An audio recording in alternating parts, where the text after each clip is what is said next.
Hello everyone, it's your Damian Joshua, the host of DJ's Corner, the podcast show, and I have a wonderful guest from long away from America. It's Darran. Bros, how are you? I'm doing great. How are you doing today?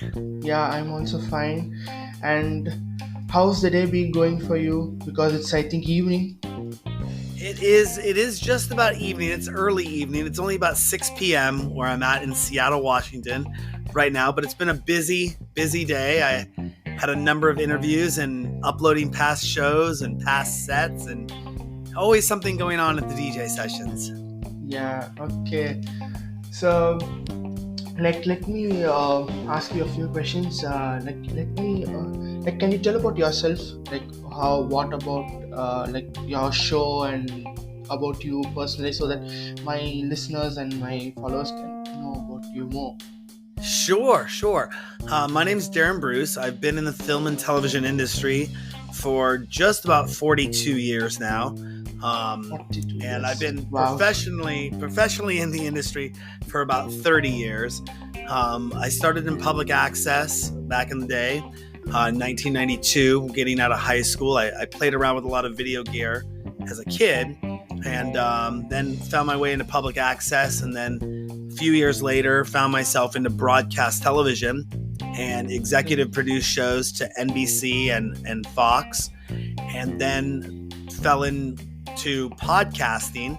And when the Apple iPod, the video iPod, came out in 2006-ish, late 2005, 6-ish, somewhere on there, we started doing video podcasts, and then later got into live streaming and started a series called the DJ Sessions, which we've been doing now for almost 13 years. We have almost about 2,342 episodes, lots of episodes, but and we've really ramped up our production. We have a new website, we go into VR, we have a mobile app, and we're really pushing to reach more of an international audience now, because we're based in the United States. And while a lot of the DJs we've talked to over the past 2 years, they used to come to us, they would come to our town and we could do interviews with them. Well, now we're doing a lot more outreach to widen our base, to talk with a lot more DJs, but we've also expanded to talking with more people in the electronic music industry itself. So it isn't just DJs, it's now DJs, producers, promoters, managers, publicists, audio, lighting, promoters. If you're in the electronic music industry and using electronic gear or computers to make music, we pretty much want to talk to you. Okay, so your all these whatever interviews and you have done is all based on all these people you have, and you have expanded everything, right? So it's quite interesting. I have an interest on music and other stuffs also. So the initial thing, I couldn't do music because I'm an Indian, and we have all these restrictions and all these stuffs. So to become a musician or to go into great heights, it's literally very hard here. So because we in India, we choose a career, for academics, we give more importance to academics more than these extracurricular activities, even though we have it. No, here we have some other issues going on, so I don't want to go into it, but I have quite interest in music and singing, and so eventually I had a journey starting from music but turned into podcast. I wanted to go into podcast, and finally I came to podcast in the year 2020. It was quite interesting also doing podcasting, and I came to know many people more than the music. I came through this podcast, and I came to know many people, not only in India, in other countries also, so that it's a wide and a good experience for me also. So I want to ask you a question. How was your experience with Steve Aoki? He's one of famous personality, because we love his music. Yeah, Steve he's a really nice guy. We had an opportunity just about 9 years ago. He was in Seattle, and he came to town, and we managed to set up an interview with them. Got to go backstage, and at the time I had some other positive personal things that I was going to do. Some people say usually, I had negative stuff going on in my life and it was an emergency that took me away. But when we were backstage with Steve, we were filming, we did the interview, and he goes, "You guys want to kick it backstage and hang with me all night?" And I'm like, I had a girl waiting for me at home. And I was like, I couldn't get her into the show. And I felt bad that I would have been like, Steve Aoki just asked me to kick it with him and hang out with him. But I have this girl waiting in my house. So no, I got to go home. But he was such a nice guy. It was such a great guy. I mean, everyone that I've met so far that has been what you could say in the top 1,000, top 2,000. I mean, we have a pretty extensive database of DJs that we reach out to. Everyone has been the nicest, most awesome people you'd ever meet. And it's an honor to sit down and have a moment of their time. Yes. When they have such busy lives and everything is go, go, go, go, go. Yeah. And, we just increased our outreach to contact more DJs, more people out there by 800%. So, we were getting maybe 3, 4 interviews a week. Last week I had 22 interviews scheduled. Wow, 22. And that's not including in-person events and our own events that we put on at the DJ sessions ourselves. There's always nightclub events. There's always DJs coming into town. So yeah, we're ramping up to really push for a more of an international branding, or make ourselves more of a household name in that sense of things, and also a more creditable media outlet source. I just had somebody contact me today, and they were kind of fed up because in the game of trying to get your artists published or get them press, a lot of websites out there are pay to publish. So, you have to pay to get an article into these websites. And, some of these artists don't maybe have a big budget to reach enough publications that would make a difference. So they had contacted me and said, "Are you a pay to publish service?" And I said, "No, never. We never will be. That's not how we're going to make our money, by having people pay to be on our show.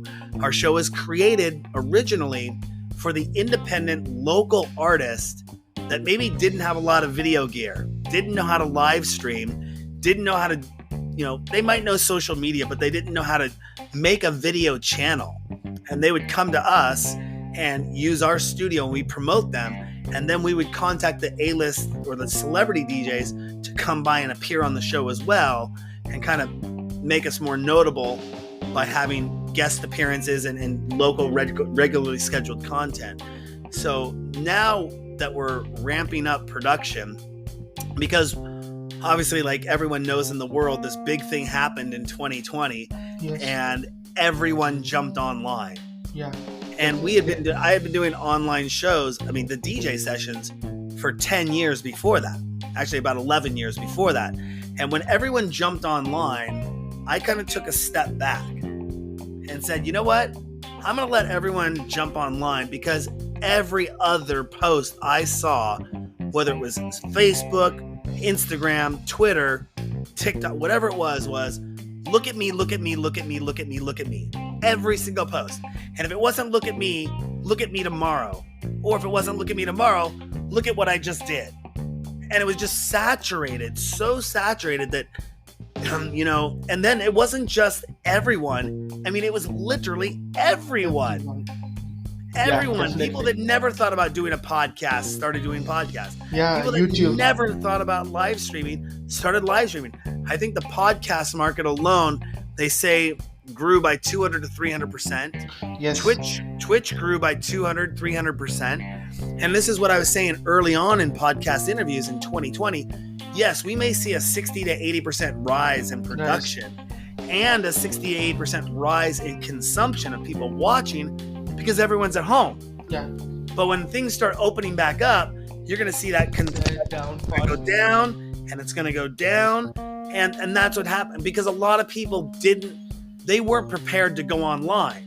They Yes. jumped online thinking, oh, I got 1,000 friends on Facebook, or I got 1,000 people on Instagram. So if I hit a button, that means 1,000 people are going to see it, Yeah. not understanding how the social algorithms really work, and that maybe only 3 to 5% of your friends see your post, if they're looking at the right time. So they got very disenfranchised because they never built their online audience. Yes, definitely. So, a lot of people, oh, I tried streaming. Oh, yeah, whatever.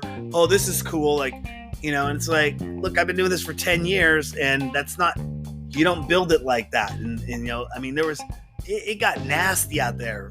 It still can get nasty out there with people trolling accounts and leaving bad comments, just people hating on it. But you build a solid brand and they really can't say anything about it. So Yeah. that's what we've done.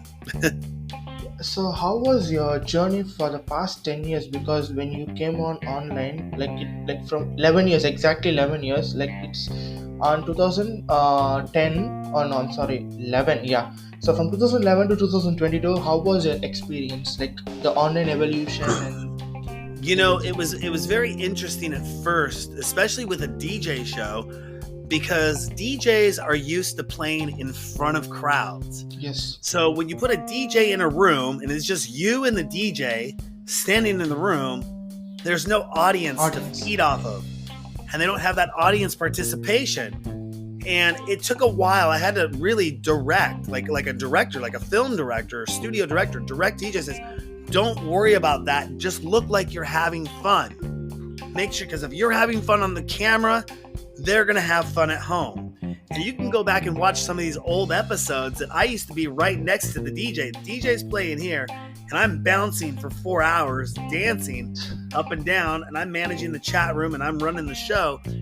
But once the DJ would finally see that somebody they knew jumped in the chat room, and they'd see that comment, and they go, wow, okay, now they're watching me. Now I better perform. Now I better look like I'm having fun. We party in the studio. We'd have fun in the studio, and it was a live show, so kind of anything goes. Anything to have fun was game. So the evolution of going, it like I was saying earlier, it normally would go like this and ramp up, and people would start to go. But once 2020 hit, it went like this and went diagonally up. yeah, And wherever you were at on that scale, if you were at 0, you pretty much kind of stayed down here at 0. If you had a huge social media following like Steve Aoki, and you could push a button, you get 20,000 people watching your show, or 10,000 people, or 2,000 people watching your show. We see this with, Insomniac, which is a huge brand. We saw this with, Gabriel and Dresden. They're a huge brand. I know Gabe personally, and the ones that had their social media really dialed in and had a following and had an engagement and said, hey, I'm going live, they benefited and stayed up here. But people who didn't have that social media engagement, they're trying to get it all out there with everyone else. yes, definitely. And all the questions came to me like, how do you do it? How do you do it? How do you do it? I'm like, I should start charging a consulting fee for this, because you're trying to have me give away my secrets of my success. Yes, And it's definitely. like, it takes time to build all that. I wasn't going to tell them, there were some tricks that I used, some marketing tricks, or, there were people that actually were people would say, I'm going to promote my show. I'm going to promote my podcast. I'm going to buy ads on Facebook. I'm going to buy ads on Instagram. And people are like, you can't do that. You can't buy advertising. And I'd go in the chat rooms, I go, why the heck can you not? That's called a marketing budget, and it's called a social media budget, Some people say, can I hire somebody to help me? And they're like, no, you can't hire somebody to do that for you. And I'm like, that's called an employee. That's called staff. Why? These people just didn't know, and they were just they couldn't make it successful. So they tried to dissuade anyone else from trying to be successful as well. And that only happened because of what happened between 2020 and 2022. Normally that wouldn't happen. People would start to educate themselves. They start to say, they started seeing it. This is the funny thing is, before 2020, I would go out to people and say, oh, we do a live streaming DJ show and we're on Twitch, their first response would be, why would I want to watch a DJ online? And two, what's Twitch? And I would have to explain to them that, first of all, do you listen to music on your phone? Do you listen to music in your car? Do you listen to music when you're at home? Just turn on our station and listen to our music. Okay, nobody sits there and goes like this and watches an entire show for an hour like you're watching a TV show and go, wow, that's an awesome set. I really like the way he crossfaded that. Nobody watching. You put the music on. Having the visual element was kind of, oh, that's cool. It showed the person in the studio. You kind of got to know them a little bit. Number two, I'd say, what's Twitch? Or they'd say, what's Twitch? And I'd say, you know that company called YouTube that's owned by Google? Well, Twitch is basically run by Amazon. Oh, really? It must be really big then. Yes, 87% of the world's streaming goes through Twitch. And everyone, if they knew about it, they'd say, isn't that video game site? I said, people refer to it like that. Yeah. No. There's a lot of other shows. There's a lot of other things that happen other than just video games on that site. So, people were trying to use Facebook. They were trying to use YouTube, and because of copyright laws, they were getting shut down. We could talk about that in a little bit if you want to. Twitch is also having the copyright warnings starting to slowly come out. And I hope that some of these DJs know that Twitch's terms and conditions literally say no DJ sets. And they're doing DJ sets, and Twitch can come in at any time and say, we're stopping this. And if people have built their brand, this is one of the biggest things. If you built your brand and you put it on something like Twitch, and I love Twitch, don't get me wrong, but if Twitch decides to pull the plug, you lose everything. You lose your followers, you lose your revenue, you lose your video on demand, you lose all that work you put in that channel because they never went out and got their own website, built their own branding, and made everything off-site and had backup plans to know what to do in case Twitch says, bye-bye, can't do this anymore.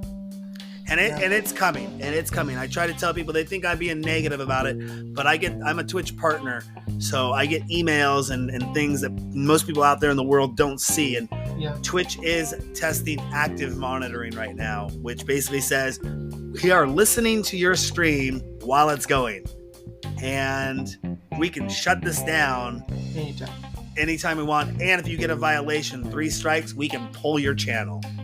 Like how YouTube does, to actives violating strikes and copyright issues. But Twitch also is becoming like that. It's a hard part for everyone because most use Twitch.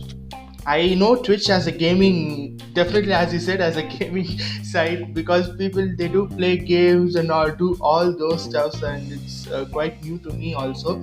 And I can recall the same point as you said, initially how Twitch was introduced and how you tell people that Twitch is used for this and that, so people they know that, oh yeah, we know about it, we know it as a gaming live streaming. But the same thing happened to me when I initially started a podcast in 2020. Definitely it was on a pandemic time, and people they were asking what's podcast, let us know about it and how does it work. And it was literally a very, very, very tough time to explain. Till date also people are asking how can you listen to it and how do you gain your listeners and whatnot, all different questions. And I want to ask another question also, when you started this live streaming, on which platform did you start? Initially it was on Twitch? No, it actually wasn't. We started with Ustream and Livestream back in 2009. I was testing out both systems, and we were a Ustream and Livestream featured partner, but we primarily went to Ustream because our bandwidth that we could get at the time, even though we had a 2 megabit upload connection, 2 megabits. Now I have a gigabit Ethernet where I'm at, but we have 2 megabits, and really that was only about 0.6 to 0.7. It was never a full 2 gigabits. So I could really only stream to one location. There was nothing like Restream out there that you could go into one ingestion point and then put it out to a bunch of different places. So, I used Ustream for years and years and years. And I did the move. I wasn't storing my shows. Well, actually, I was using Ustream and GoDaddy. So I would stream on Ustream, record, and I'd host my podcast on GoDaddy. And I didn't have a website really for years, up until about 2013. But then we had a website. We got rid of that. Even our website in 2018 that I put, which is version 2, was still based off of Ustream and GoDaddy, basically. And what happened is Ustream ended up getting bought out by IBM. And IBM came knocking on my door and said, "Hey, you're on a grandfathered $10 a month hosting plan that gave me 5 terabytes of storage. They said, we're doing away with that, and you better download all your videos immediately that are on our server, because you're not gonna have access to any of them to download or do anything." I went, "What?" And they said, "Okay, well, what do I need to pay?" And they said, "Well, let's look at your account. Based on your usage, based on the video hosting you have, it's going to cost you $1,700 a month to host. And with the growth that I wanted to do, it was going to grow at about $100 to $200 a month to host, to keep everything there and stream with them." I was like, "What? I can't afford that at this time." That's like $20,000 a year, roughly. Yeah, US dollars. And then at the same time, GoDaddy came to me and kind of slapped me on the wrist for the 5th or 6th time, because on a $15 a month hosting account, we were doing just about, what was it? I want to say about 90 to 100 terabytes of data transfer a month through our podcast series. Yeah, because each of our shows at that time were just around a gigabyte per. So we were doing some hefty downloading. I mean, it depends on where they were. Some of them could be like 300 megabytes, some could be up to a gig, but we were doing about 90 to 120 terabytes of data a month. And they came in and said, "You can't do that on this plan." I said, "But it says unlimited hosting. It says unlimited storage, and you can't host your video files here." I said, "Everyone tells me I can host this there and do a podcast series. Now you guys tell me." It was a big huge mess. So I had to move from Ustream and GoDaddy at the same time. So not only did I lose my live streaming, I lost my podcast, my server. So I reached out to some people and I approached Twitch. And this is early 2018. I said, "Hey, Twitch, I got this series I've been working on for 10 years. I want to move platforms. Can I bring it to you?" I got in front of the right person and he said, "Darran, we are making you a featured partnered show on Twitch."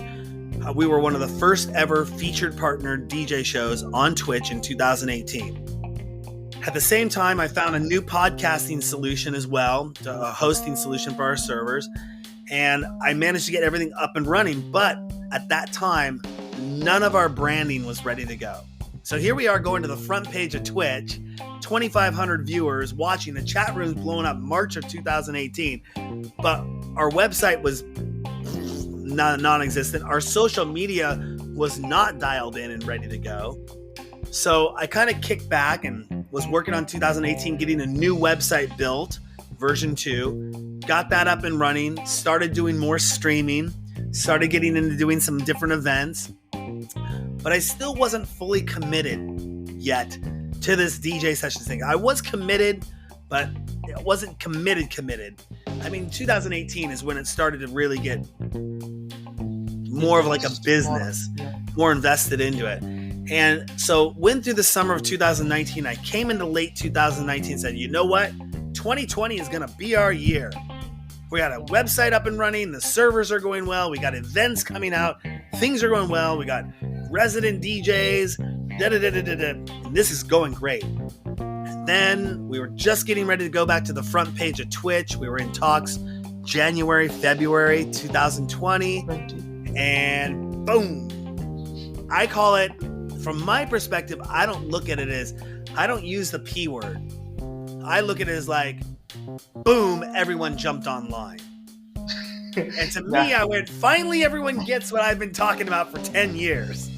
Yes. And now everyone's doing it. It's going to make my life a lot easier now because everyone's doing it. But I even at that point took about 6 months, 7 months off because everyone was just trying to say, look at me, look at me, look at me. Yeah. And how are we going to navigate through that to say, look at us, look at us, look at us? You know, and the problem is anyone that I wanted to get on the show, they'd say, nope, I'm doing my own show. And I'm like, Oh man. okay. It's like everyone getting into doing a magazine or doing a blog. You say, hey, would you be a guest on my blog? And they're like, nope, I do my own blog. And it's like, oh, okay. So I just let everyone go do their thing. And kind of waited it out for about I think it was September-ish. We started streaming again. We started working with people, started doing some shows because we found a way to still do events safely and wrote the playbook on how to do safe events using our silent disco, silent concert technology. So kind of a story and brings you up into 2021 and now 2023 and rolling things out. It gave me a lot of time to kind of sit back and revamp the brand. It gave me time to build virtual reality nightclubs. It gave me the time to build a mobile app that works on both Apple and Android. We just launched our Roku, Amazon Fire, and Google Play TV stations. We're launching an Apple TV station as well. You know, all with live streaming built into them. That's not something that's easy to do. Yeah, definitely. Yeah, our back-end infrastructure is so much heavier. I now have a team that I work with. I mean, if we went down the line, I got a guy in the UK, I got a guy in New York, I got a guy in Thailand, I have a developer in Brazil, I have a developer in Germany, I have another developer in Germany, I have a developer here in Seattle, I have 17 resident DJs, I have a phone development team, I have a web development team. You can see You it's have just a huge team. yeah, it's a huge team of people that kind of help all this manage and go.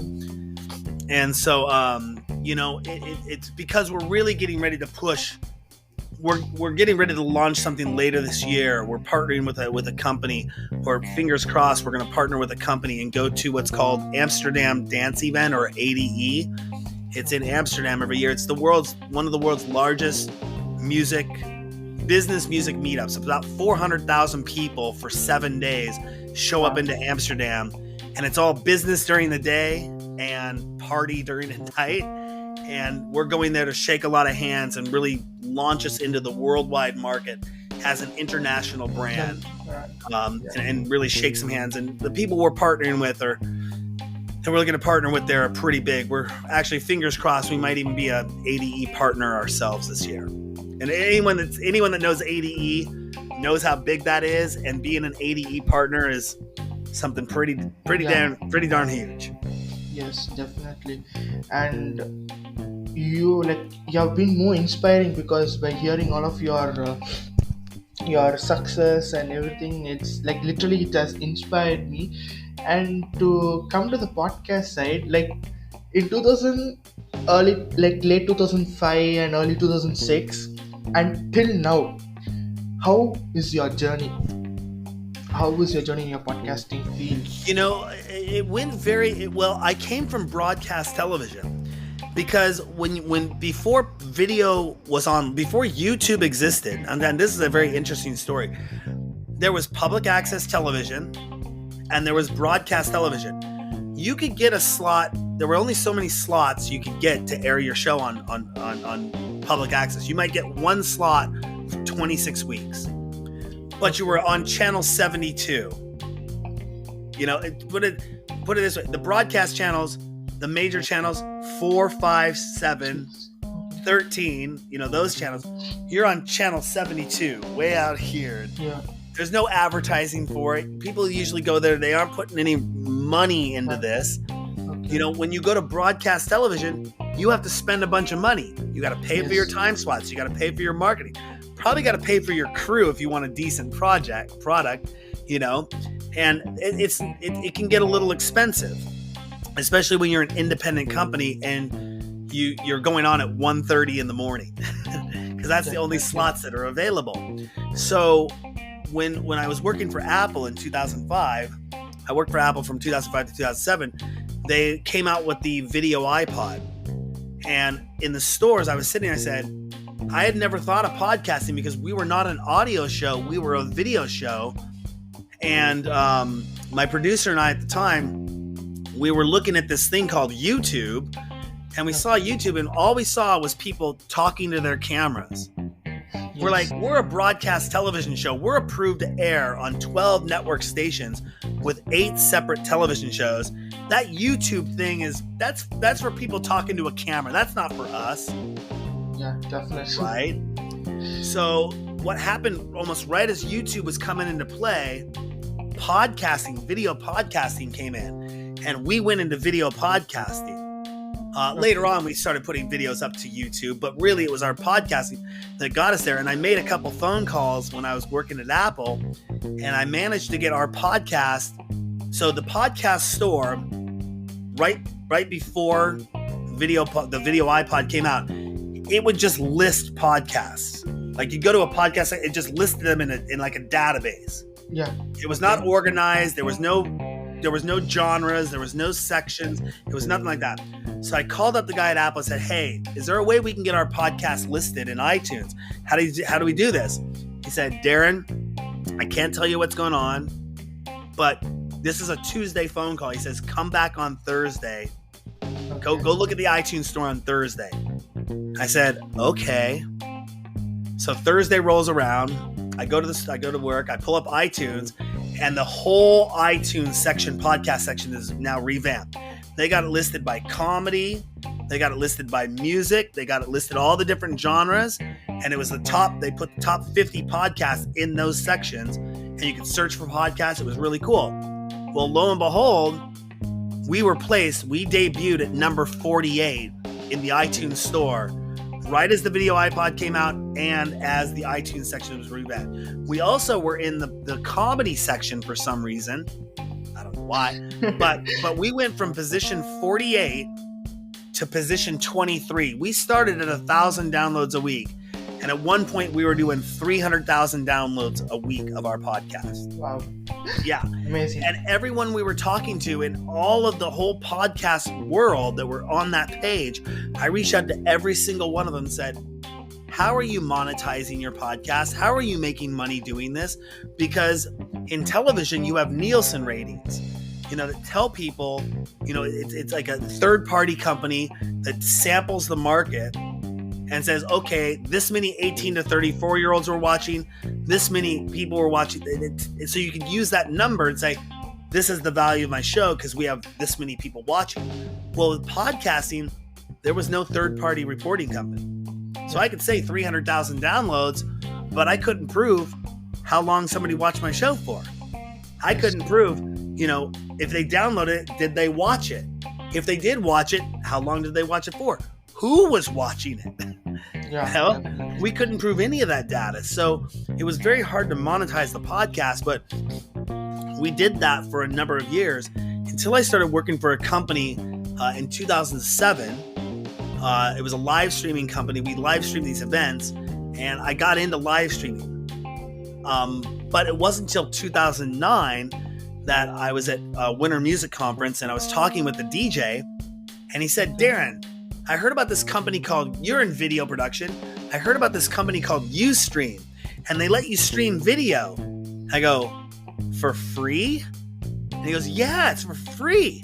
I go, no, that can't be true. There has to be some catch, because I was hosting internet radio stations and I wanted to host bigger internet radio stations, and it was going to cost me like $3,000 a month to host my servers to do these stations.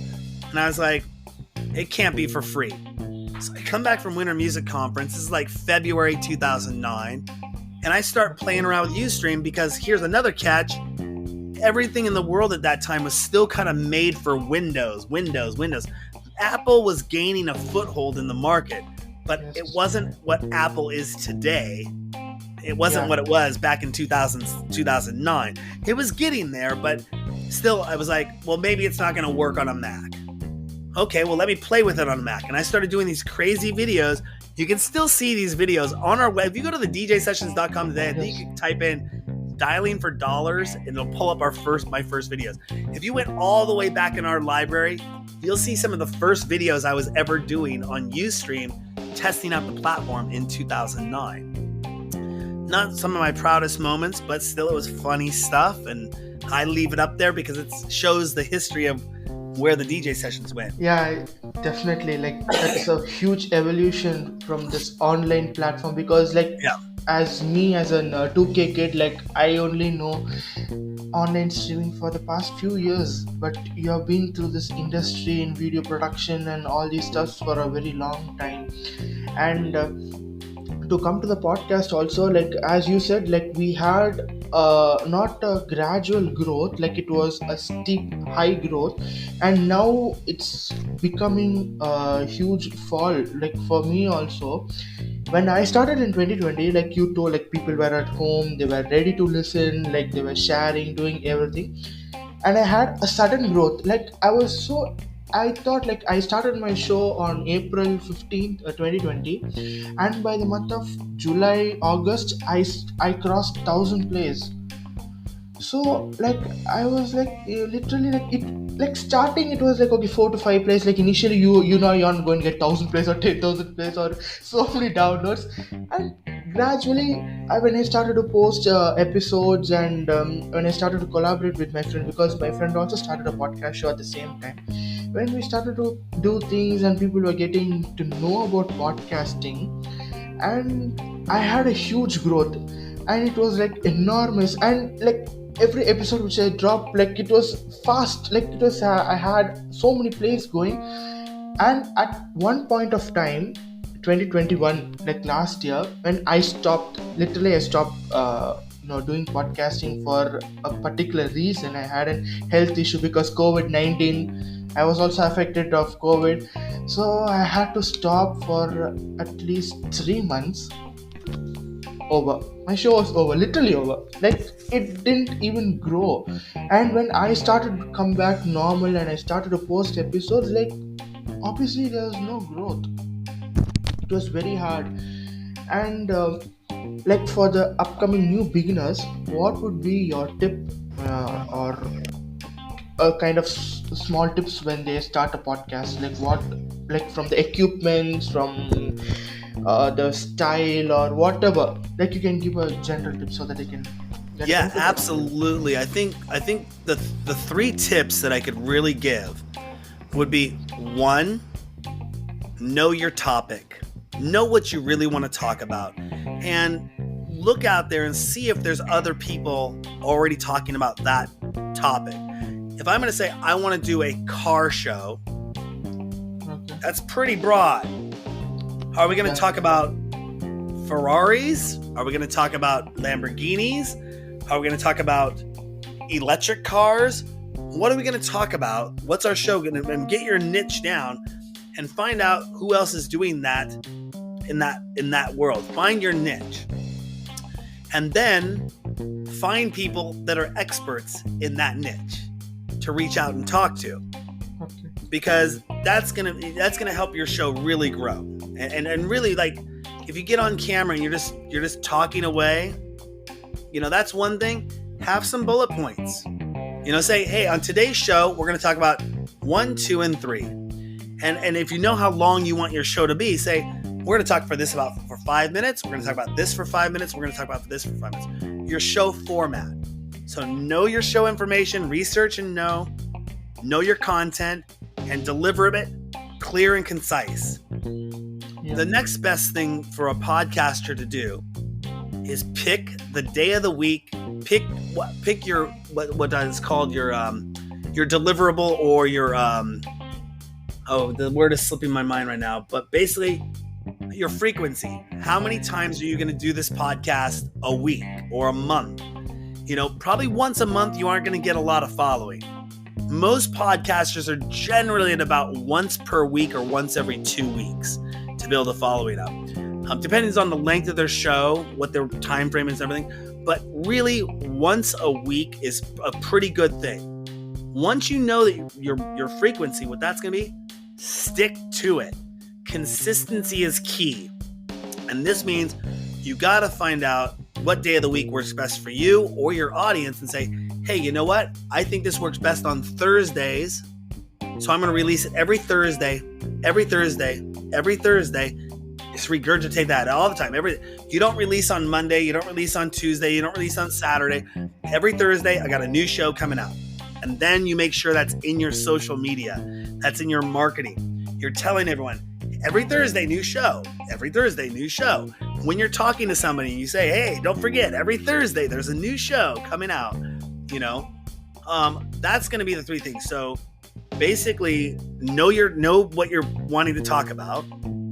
Have a show format that's clear and concise and stay on topic, and have your frequency, have your schedule set. Don't worry about the camera, the audio. That stuff can come later, and you can really do this all on a small investment. A lot of people ask, how much does it cost to get started as a podcaster? Most people can get a webcam. If they want to do video, they can get a webcam for $50, $50 US. Generally, you can get a microphone, generally for about $50. I would say get a ring light or an LED light, generally about $50. Maybe about $200 should be an entry level point to start. Because if you're doing video, you really want to look good. If you're doing audio, you want to sound good. You don't have to go spend $300, $400 on a mic right away. Find out if you like doing it first. Maybe make 12, 20 episodes. Do it for 6 months. See if you can keep up with it for 6 months. Because a lot of people, it starts all, I'm doing 1, I'm doing 2, I'm doing 3, I'm doing 4. And they get disenfranchised because they don't have anyone listening or watching. It doesn't happen right away. And so, you just got to keep doing it. It could be 6 months to a year. I have a lot of people that come to me and they're like, oh, I'm podcasting. I'm like, that's great. Can you give me some advice? Can you help me out and coach me? And I said, yeah, when you get to your 100th episode, I'll talk with you. Because if you're producing 1 episode a week, that's 100 episodes. And if you're really 2 years into this and you produced 100 episodes, you're going to research, you're going to look online, you're going to check. There's a ton of resources out there, YouTube videos, forums, other podcasters that might be able to spend time, or you got to spend that time and invest in you to make yourself a better podcaster. Nobody can just walk up and say, hey, you're now an awesome podcaster and here you go. Yeah, definitely. And people can invest a little bit of money if you want to look at it and say, okay, I maybe want to do a local podcast. I want to talk about my local restaurants. I want to talk about my local nightclub scene, or I want to talk about this. Maybe you do take out some advertising that targets just your local area. So people in your local hometown, maybe you put $50 into Instagram or Facebook advertising, but it only targets a 10-mile radius around. So people in your area can go, hey, there's a podcast, a local show. Oh, I heard about that restaurant. Dude, this podcast I listened to. Oh, I heard about that sporting event, or I heard about that nightclub event, or I heard about that art gallery opening or car meetup, or whatever it is they're going to talk about, to start building your following. And always encourage people in every show. Here's another point. Every show, let people know how to share you, where to go. Tell them, you got to get that call to action. We say, hey, find us on Facebook, find us on Twitter, find us on Instagram, find us on TikTok, the DJ sessions, the DJ sessions, the DJ sessions, the DJs, and let people know where to go to find you and find out past episodes. That's another key one. If you want to hear more about this topic, go to our website. We got 25 episodes, or we got 10 episodes. We're just starting out. We got 2 episodes. Check it out. Okay. So yeah, definitely these points can be included up also, because I have not given. I'll tell people that you can go and check it out on my Instagram, or you can see it on my Twitter. I've given the links and all those stuff so that people can go and see. And the impact, this is one question, the impact of social media on podcasting. How does this work, this algorithm? How do you understand? Because people, they get so much of doubts, creators with me who are working from different, because I'm in one state, I have creators from other states, from the north, south, east, west, everywhere, and from the local place also. So we do get doubts on how this algorithm works, because we all are growing. Each and every day we are growing. We have not learned, or we are not such a wisdom person like everything we know, like we learn. So like, how does these algorithms work when you do it on social media and promote? I'll tell you the one key word that I tell everyone when it comes to social media. And right now, I even talk with social media influencer companies. We can take Meta and Facebook off the shelf. Just forget about Facebook and Meta. We're talking about the major powerhouses. We're talking about Twitter, Instagram, and TikTok. And the biggest thing to do with those three, or if you have a website in your country, if you're listening to this and you don't have access to these, but they can do this. The number one keyword, hashtags. Know your hashtags. Research your hashtags, because hashtags can be so powerful when you're sharing on Twitter, when you're sharing on Instagram, and when you're sharing on TikTok. And even taking a little snippet of your interview, like if you took this interview and took 30 seconds of it and then put it onto TikTok and then hashtag it DJ, DJs, music, dance music, whatever those tags are, people will go, oh wow, that popped up in the algorithm, and let me go click on that interview. Wow, I listened to that interview. And they listen to your full interview because of those hashtags. Twitter is the same way. You find out what the trending hashtags are, and you use those trending hashtags to your advantage. And there are websites out there to find out what the key trending hashtags are.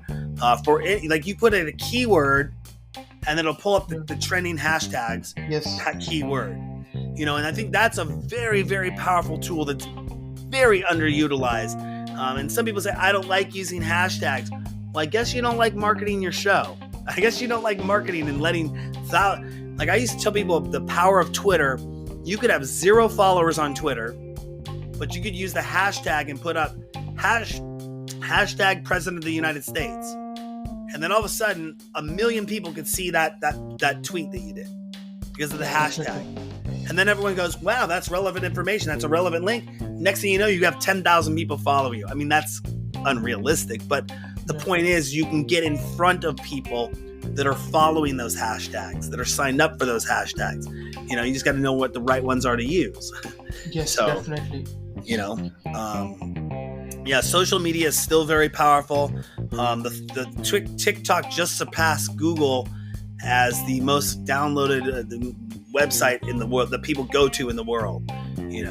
Which is just huge from that standpoint. I'm still trying to figure out TikTok. I just brought on 2 social media interns to work with me to go after all that stuff.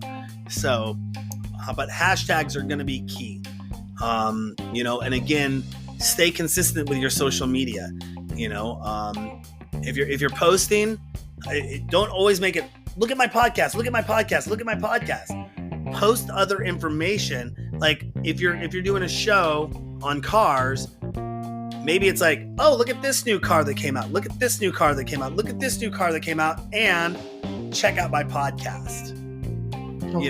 Become a creditable information source, so that people, when they see your social, like, wow, this person posted a good article about cars. They talk about cars. I want to listen to them. Or this person talked about food. They posted something about food recipe, and they do a cooking show. Huh. You must know what they're talking about. Oh, wait, they brought this really notable chef on their cooking show to talk. Wow, that was informative. I learned something. I'm going to follow this person because I want to see what more they post because I like what they talk about. That's social networking. Okay. Yeah, it's a very big algorithm working out there. Hashtags plays a very important role, as you said, because I'm also not a kind of person using hashtags, but recently, like I was using hashtags, but recently I saw after seeing a downgrowth on my social medias and everything, so I thought, okay, let me start using hashtags. Hashtags plays a very important role. And like so far I asked about the podcast stuff. Like, what about the video part? Like, doing, for example, YouTubing or people out there, because definitely, like,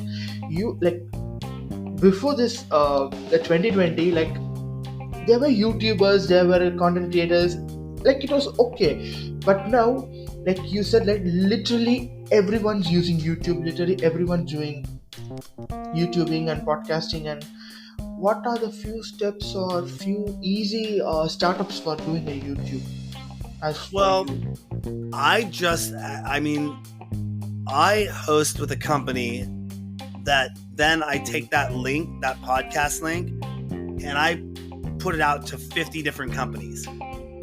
Like I just recently, I'm using Anchor now as one of the companies, because I do video podcasting because Spotify bought Anchor. Yes. Now you can upload a video podcast to Anchor and it goes over to Spotify. And I did an interview with a very brilliant artist, violinist. She's a UN ambassador, Marie Benery. Okay, I put her episode up into Anchor, went over to Spotify, searched her name on Spotify. It showed her album, it showed this, and it said episode she's been in. Ours was listed as #1 episode right there. Okay. Like it lists them by date. So if you have guests on the show that are artists that are in Spotify and they're musicians in Spotify or DJs or whatever, it pulled it up. And if somebody goes and types in Marie Benery and it goes, boop, and it says episode she's been in, and they go, hey, she was just on the DJ sessions. It was that fast. I mean, lightning fast. The moment it went from Anchor into Spotify, it was there. I clicked and I was watching the episode on Spotify and I was like, this is cool. I was really happy. So yeah, we just launched on Spotify. We have more episodes that'll be going up into there. It's a kind of a tedious process though, because you have to do them one at a time, unfortunately. Whereas some of the other podcast aggregators, you can just give them your feed and it'll just take your whole feed. And when you have 2,300 plus episodes, I kind of sometimes break the system. Yeah. It happens. It just again, hashtags, but again, I think that you got to watch out when creating a podcast and make sure that that the place that you're going to have your podcast live is going to be there a year from now or 2 years from now or 3 years from now. You don't want something like what happened with me and Ustream, where I thought we were good for the rest of our lives. Ustream, yay! And all of a sudden they get bought out by IBM, and then they're like, you got to start paying us money. And I'm like, what? Or GoDaddy, GoDaddy still runs my websites. They've been running my website since 2005. But, they come and say, no, you can't do that anymore. And I'm like, well, now what do I do? Podbean is a great company that I do endorse for audio podcasting and or video podcasting. Relatively inexpensive for what you're doing. Even if you're doing one podcast a week, their video hosting account is only $40 a month. And it gives you unlimited bandwidth, unlimited hosting, all that fun stuff, video podcast. Very easy to set up, and it'll give you a link. You can go back in the back end and submit it to Apple Podcasts, Google Podcasts. It does all that in the back end for you. But then you can just take that XML link from Podbean and go copy paste it into every other, put it into Stitcher, put it into iHeartRadio, put it into, there's 150, there's a bunch of hundreds of them, podcast websites. Yeah. And that helps aggregate your podcast as well, because Google goes and searches all that, and then it sees your name in 100 different places. And if you're that subject matter, it goes and it aggregates. And when somebody goes online to search for your podcast, they go, wow, you're really out here in like 50 different places. I always look at it as like YouTube is a place to put places. But what if somebody doesn't like YouTube? Definitely. What if they don't? What if I don't like YouTube? I like listening to all my podcasts on Stitcher or iHeartRadio or this platform, and so you just put them on every platform you can. Or I like listening on Apple Podcasts. Okay, great. That's how they want to subscribe. Spotify, exactly. I think that's huge. And that's why our move is to move to Spotify. Not move to Spotify, but obviously get them in Spotify, because their search engine, with all the artists we're working with, most of them have a Spotify page. Yes. So that's how we can tie in, and their fans they might have 300,000 listeners a month that listen to them on Spotify. But when they keep going back and they see new stuff, then they see our episode, Well, we've seen our bodies start trending upwards. And then they go, well, who else has the DJ Sessions had on their show? And they go to our website and they find out we have 2,300 episodes and like, whoa, where'd this come from? So yeah, we have a Spotify strategy right now.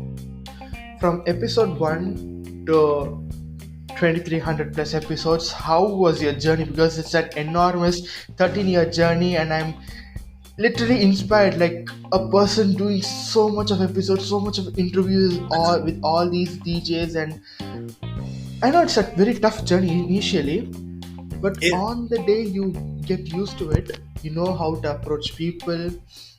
That's one of the most important aspect, because initially, like, this is my first interview. I'm quite a bit nervous. Literally, I'm quite a bit nervous. But when I get used to people, talk with people, it becomes okay. I get used to it. So, like, what maybe your tips for to become normal, or when a person does interview with others? The truth was, I've always been around video my entire life, but I did not start hosting my shows until it was 2006, I think, when I was doing my broadcast television series, and I didn't have any talent to do the hosting, but I needed to make my show. So the saying is, the show must go on. Who's gonna do it? I'm gonna pick up the mic. So in my first time I hosted my first television show, I did 64 takes on my 30-second intro. Just by saying, welcome back to Phantasmagoria, where we feature the best short films from around the area. I'm your host, Darran, and right now I'm standing on the rooftop in Seattle, Washington, blah, blah, blah. I couldn't get past that. I couldn't get that far. I had 64 takes. And then I stopped counting and did probably like 20 more for 30 seconds of an intro. So later on, I started doing more shows, started doing my own interviews, and I found that having a little script in front of me, once I had the script, I'd have my intro script of what I was going to say, I'd have my outro script of what I was going to say. I started memorizing those two things, but then I started having questions. I didn't just go free flow. I mean, I would have like, I do interviews every day. I mean, I did 2 interviews earlier today, and I have about, I have a list of about 500 questions I can pick and choose from to then tailor it for that DJ. Then I do my research on them as well to find out what they're up to, what's going on in their social, any releases, and I kind of compile all that. But since I've done this so often, even though I could do this without any notes, I still would never do it without any notes, because the notes can always bring it back in.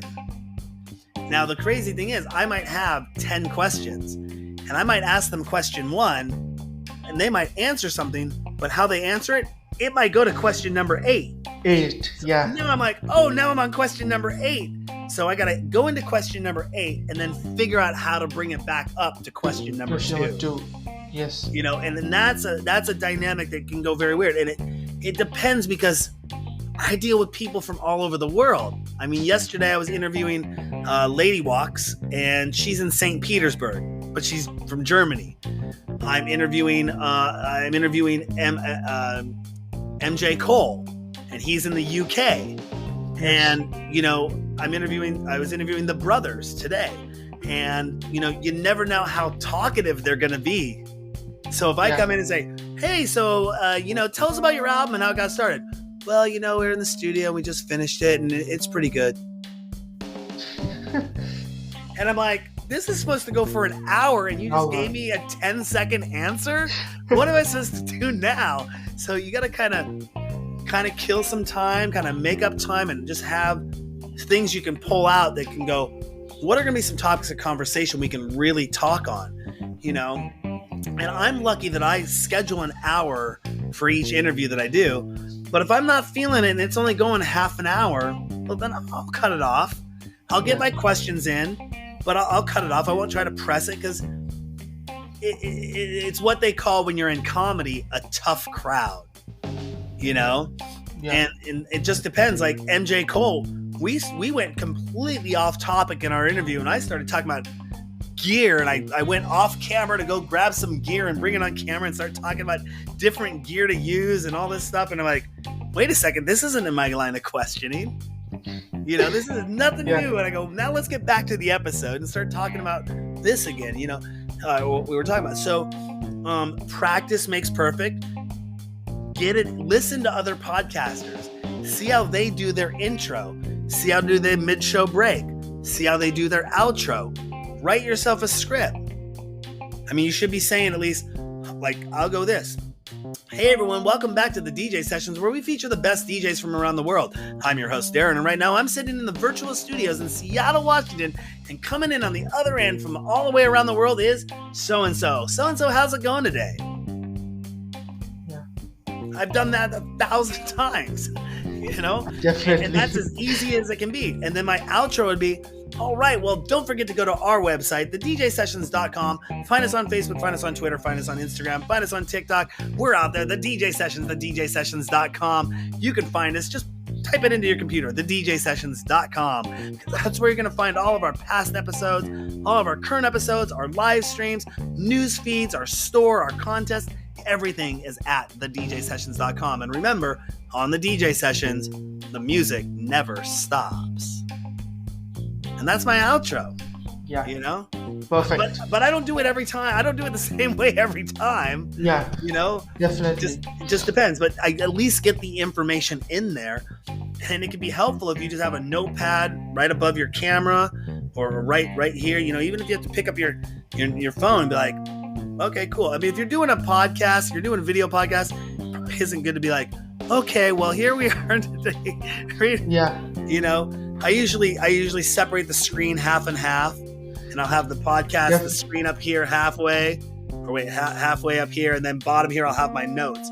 So I should probably put the screen down below and my notes up above, so when I'm looking at my notes. But what happens if you put the screen down below, now you're looking like this, and it doesn't look like I'm looking you in the eye. So I like to keep my camera kind of up by the camera up towards the camera on my computer, and then if I need to look down, I have notes. And I can also do some research while I'm doing stuff. I'm talking, but yeah, I mean, that's. I hope I answered your question. Yeah, definitely. But I think the bigger overall question was, I have not been consistently producing 4 episodes a week for the last 12 years to reach 2,400 episodes. Okay. It's been completely up and down and up and down and up and down. And again, it wasn't till about 2018 that I really said, okay, here we go. This is a full company. Let's get version 2 of the website up and running. Let's get the team of resident DJs together. Let's start doing our events, our in real life events, and start getting things rolling and really taking it. Start looking for those sponsorship dollars that I'd always been talking about, and make sure that we're utilizing our power with Twitch to get up there and be on Twitch. And get our views and stuff. And then again, set the wake clock forward 2.5 years, basically. While everyone was trying to jump online, I kind of took a seat back and said, hey, I think it's time to start working on that mobile app. I think it's time to start looking at our brand. And it wasn't even until 2021, January 2021, that one of my DJs, I have a very open door policy with my company and listen to the feedback of the people I work with, with an ear, because I don't know everything. And one of my DJs came to me and said, hey, Darran, what's up with the website? It kind of looks a little dated. It looks a little out of date. And I do websites and, what's going on with that? And I went, I know, okay. And it was about 10 days later, I contacted the dev team and said, okay, I want you guys to help me build this website and put it together. And I spent about 3.5 months putting together the website that we have today. Actually, the website that we have today is on version 3.2. 3.2. Yeah. But there's still a 3.3, 3.4, 3.5 in the rollout of what's happening. I mean, we have stuff already planned for 2023 that's going to be added. I have stuff that I got to launch on the website right now. I mean, there's new stuff coming out. Like I mentioned, we're starting to do our live interviews. Yeah. So live interviews, there's a whole live interview section now that has our whole schedule of events with our live interviews that mixes in with it. We have our Roku, Amazon Fire, and Google Play. We got to put that in there, let people know they can find us on those platforms when they come to our website. We have, what else is launching in there? Well, we have our label that I've been talking about very loosely. We're going to be launching a record label here coming out in 2023, which our website is already ready to go and built to start putting albums and songs and radio players all on the website for all of our artists. And it's just, that's one of the, I can't wait to actually launch that. That's like down the line. But there's always something happening at the DJ sessions. Most of my crew says to me, Darran, I can't even keep up with what's going on in the Discords. There's just so much going on. And it seems like you're going all over the place. And I'm like, it all makes sense up here. You're only getting a couple messages on Discord about what's going on. But if you can see the whole big vision of what's happening, you'd be like, wow, this is really cool. So there's a lot going on. It's like literally like what your crew says. It's a bit very tough to keep everything on track. Yeah. Literally, it's very tough to keep everything on track. And for me, same as you, I keep everything on my mind. I don't. I remember everything in a very methodical way because I've grown up in a way so that I can also know when I have my own show or do things on my own so that I can become more methodical. So here, like as you said, consistency is very important. The way you like the show, what you want to do, you should know like what genre you're choosing, like for example cars or motivation or anything music or so. This is one important stuff. And then about video stuffs also, like it was good, like what you said, like inspiring. So from all these things, like it's been a very great inspiration for me, literally a very great inspiration for me. But when I read your website, like the DJ sessions, like I initially received a mail from Kevin, and the stuff was listed there, like about you and your views, your episodes, the from when you started and everything. Like I was thinking, man, this man is like literally insane. He has done so many things and so many DJs over at. When I saw Steve, like you have done an interview with Steve, like it literally blew. Like I thought, okay, like literally he's a good person and he has done so many interviews, and Steve is also featured on his show, and yeah, definitely it's going to be good. That wasn't one of our best filmed episodes at the time, but it was one of our early on episodes. Like I said, that was back in almost 2013, and you can go back to 2009 and see some of our earlier work, but you'll see the progression, like you said, going up. Yeah. What we're doing. I made a promise to myself in 2018 that somehow I knew that the world was going to catch on to this. No pun intended, they catch something, right? You know, in 2020, everyone's catching something. No pun intended, but they catch on to this eventually. And I said, I don't want to be the person that is doing my show from my living room. I don't want to be the person who's doing my show from my bedroom. I've had studios. I've had rooftops. We have the mobile sessions. We have the mobile studio. We do silent concert events. We do on-location events. You know, I want to be out in the real world doing this, like a real news team or journalistic organization that's out there on the street, at the festivals, at the events, behind the stage, getting the here's in your face. Right now, we're live backstage at this event, you know, and, you know, I'm not saying, because we started there, I'm not saying it's bad that anyone else is there. It's a great starting point to do it from the comfort of your home. That's the beautiful thing about podcasting and live streaming. You can get yourself a blue screen like I got right here. You know, I'm in my living room right now doing this interview with you, but I decided to step it up a little bit, get some lights. I mean, you know, get some lights and get a blue screen, maybe step it up and get a microphone when you're ready for it though. You don't have to just jump right out of the box and get that and make your show look good, because like you said, or like I was telling you earlier, it took me a long time to learn how to talk on the mic, how to run an interview, you know, how to talk with people, how to research and make sure I'm asking relevant questions, you know, that are not just the same questions over and over and over and over again. That's kind of a key thing. Because if somebody's like, oh, I listened to him last week and he asked that same question, I listen to him, unless it's like a relevant thing. Like I talk about NFTs a lot.